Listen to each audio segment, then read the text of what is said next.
To enter an invoice into Fidesic, the first thing we're going to do is open our browser and head to Fidesic.com.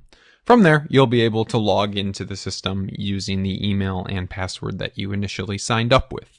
If you don't have this info or you lost your password, you can check the loss of your password here, or you can contact our support directly and they'll get you squared away. So you'll enter your information that you were provided, and you'll be taken to a heads-up screen where you can keep track of everything that's going on. So to enter an invoice, you can either click Enter Invoice right here, or if this isn't displayed, you can go to Payables and then click on Enter Invoice directly. Once you're on this page, what you'll do is select an invoice that you've already scanned in. You can also upload them in a batch, and I'll show you how to do that at the end of this stage. So if you click your Browse button, you can simply navigate to the file you need and upload it. Once you've got your invoice uploaded, in a real world, this will be an actual copy of an invoice. You'll be able to read the information on this PDF. You can even select some text and copy and paste if you need, and then enter all the information into this window here. This information is what's required to create a valid transaction in GP.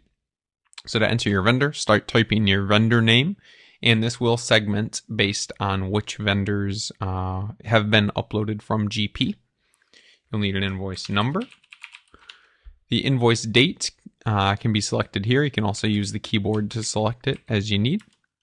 The terms will be uploaded from GP as they're set on the default vendor card. You can override that here by selecting. We'll also pull in the default GL codes that you have set in GP, so you'll simply need to enter your amount here. If you need to add additional GL codes, you have the option to do so. Description is optional. PO number is optional. Notes are optional. This tax field will be customized based on how your company actually needs to use tax, but should be selectable here.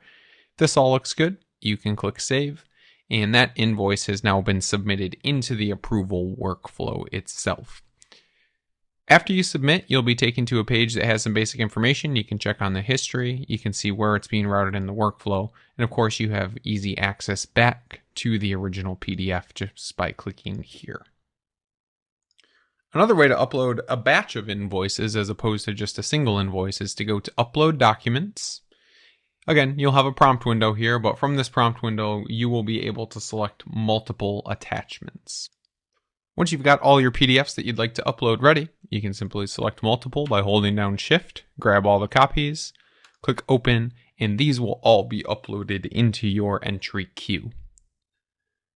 So now that these invoices are queued up, you can simply go through, click Create Invoice on each one, and just as before, you will be able to enter the information directly, and all these documents will stay queued up here for entry.